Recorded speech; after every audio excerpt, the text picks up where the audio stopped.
하나님은 남유다의 멸망을 계속적으로 말씀하셨죠. 왜 그렇습니까?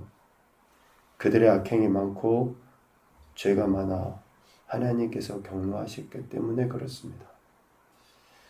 하나님이 택하신 백성을 징계하시는 가장 첫 번째 이유는 그들의 악행, 죄, 즉 하나님이 섬기지 말라고 하신 우상 숭배하지 말라 했잖아요.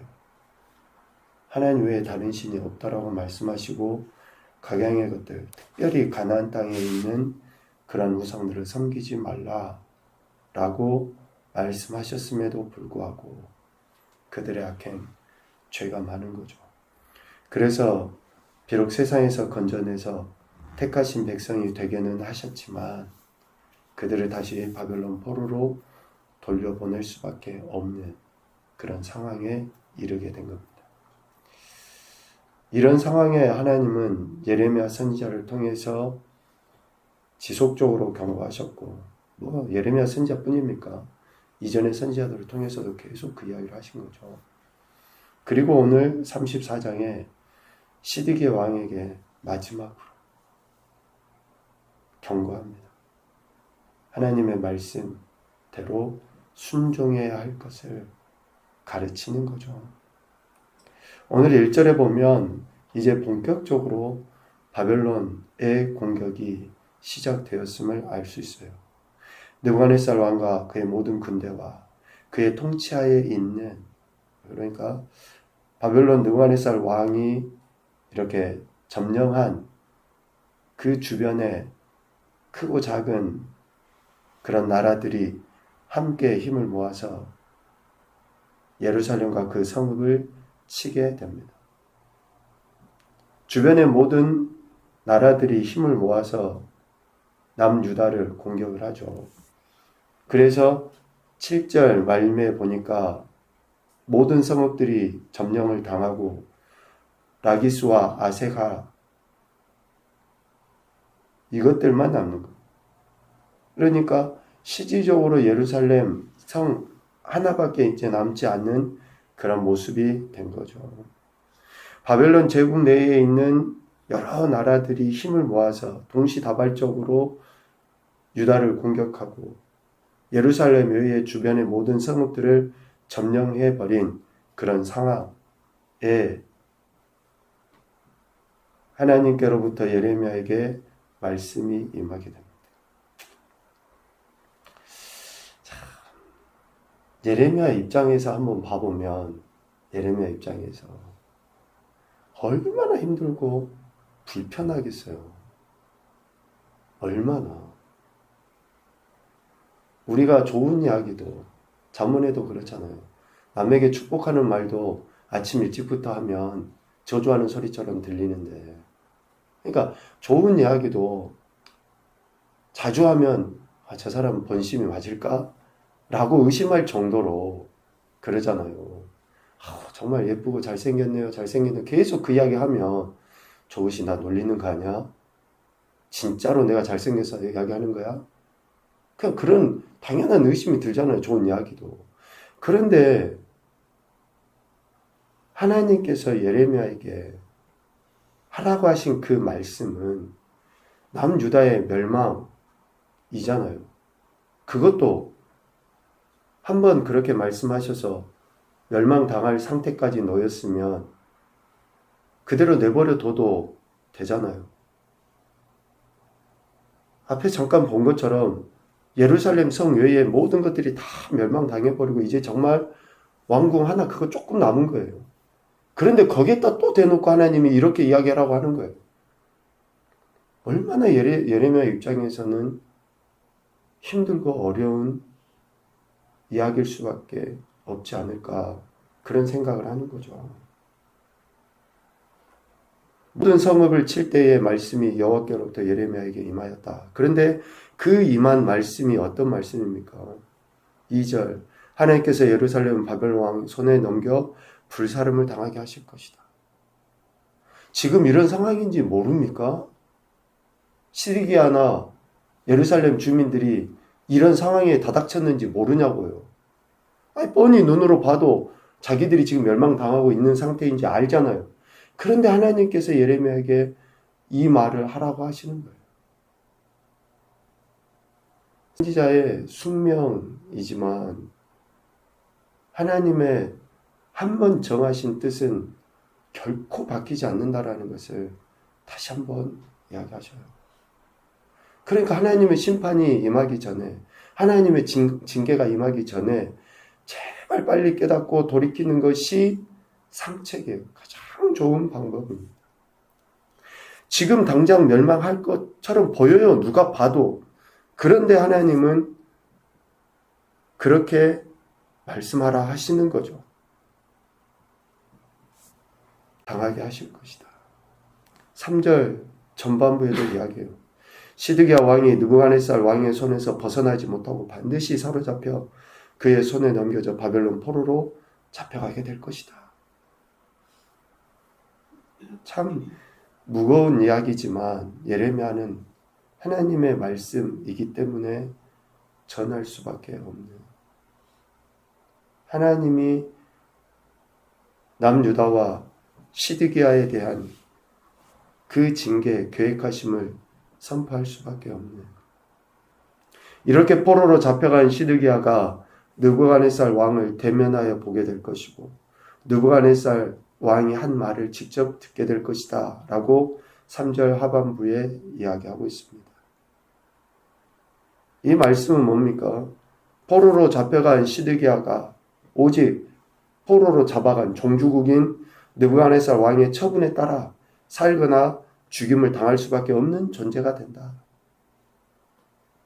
왕이라는 것이 전혀 의미가 없는 존재가 된다. 어쩌면 우리도 하나님의 백성이라는 의미가 전혀 없는 존재가 돼요. 하나님의 뜻을 거역하고 하나님 말씀에 불순종하고 하나님의 징계를 당하게 되면 하나님의 백성이라는 가장 보배로운 존재, 보배로운 백성이지만 우상을 숭배하고 하나님의 말씀에 불순종한 인생들은 가장 수치스러운 존재로 전락하잖아요. 진짜 우리에게 부끄러움은 뭐예요? 수치는 뭐예요? 남들보다 못 사는 거, 돈이 없는 거, 명예가 없는 거, 이런 게 아니라고요. 하나님의 백성답게 살지 못한 것, 그것이 가장 큰 수치예요. 하나님의 백성이고 자녀인데 하나님의 백성과 자녀로서 살지 못하는 것이 가장 큰 수치고 창피고 하나님의 영광을 가립니다. 왕임에도 불구하고 종으로 포로로 잡혀가서 포로로 잡아간 느부갓네살의 말 한마디에 생명이 달려서 그 어떤 것도 할 수 없는 존재로 전락하게 된다. 그런데 하나님은 예레미야를 통해서 시드기야가 바벨론 포로로 잡혀가야 될 것에 대해서 이야기하죠. 시드기야가 이렇게 바벨론 포로로 잡혀가면, 즉 이조차도 하나님의 뜻에 순종하면 생명이 느부갓네살에 의해서 좌지우지 되는 게 아니라 하나님에 의해 좌지된다는 것을 이야기해줘요. 4절 그러나 유다의 시드기야 왕이여 여호와의 말씀을 들으라. 여호와께서 네게 대하여 이와 같이 말씀하시니 네가 칼에 죽지 아니하고 평안히 죽을 것이다 라고 이야기해요. 시드기야가 하나님 말씀을 주의에 듣고 느부갓네살에게 항복하면 생명만은 잃지 않을 것이다 라고 이야기해요. 실질적으로 시드기야가 포로로 잡혀갈 때 장님이 되긴 하죠. 그런데 생명은 잃지 않아요. 결국 감옥에서 죽임을 당하긴 합니다. 그러니까 하나님께서 하신 그 말씀에 그대로 어떤 것이든지 우리 인생은 순종해야 할 것에 대해서 가르치죠. 그래서 예레미야는 시드기야에게 끝까지 항복할 것을, 포로로 잡혀갈 것을 이야기해요. 5절 말미의 말씀을 보면 왜 이런 구절을 하나님이 굳이 삽입하셨을까? 이는 내가 말하였음이라 여호와의 말씀이니라 하시니라. 반복해서 지금 하나님께서 예레미야를 통해 하나님이 분명하게 그렇게 뜻을 정하셨다라고 하는 것을 강조해서 이야기합니다. 내가 말했다. 제발 좀 들으라는 거예요. 제발. 하나님의 말씀을 제발 들어야지만이 그 어떠한 처사, 처분이라 할지라도 그것을 우리가 그대로 순종하게. 다시 강조해서 이야기하지만 예레미야 33장 3절 말씀, 2절 3절 말씀은 우리의 강구를 위한 기도가 아니라는 것을 명확하게 알 수 있어요. 도저히 우리가 감당할 수 없고 받아들일 수 없는 이런 상황. 우리 인간의 생각으로 이해가 잘 되지도 않지만 하나님이 선포하신 그 말씀을 받아들일 수 있도록 받아들이기 위해서 간절히 하나님 앞에 기도해야 되는 거예요. 내 생각으로 잘 이해가 안 돼요. 아니 어떻게 내게 이런 일이 있을 수 있지? 우리 집에 우리 자식들이. 그런데 하나님이 뜻을 정하신 거예요. 이미 그 전부터 징조들은 있었죠. 우리가 얼마나 하나님의 뜻을 거역하고 살아왔습니까? 그러니까 그러한 일들을 통해서 하나님께서 다시금 또 회복의 기회를 주셨기 때문에 그러한 내가 이해는 안 되지만 받아들일 수 있도록 하나님 앞에 부르짖어 기도해야 되는 거 아니에요. 오늘 시드기야는 도저히 납득이 안 되죠. 그런데도 하나님이 내가 말하였다. 하나님의 말씀이다. 라고 계속 예레미야 선지자를 통해서 이야기하는 거예요. 그것을 받아들일 수밖에 없는. 그래서 예레미야는 시드기야에게 끝까지 항복할 것을 촉구하고 시드기야가 지금 곧 항복하면 그의 생명은 구제될 것이고 또 안전은 보장을 받게 된다.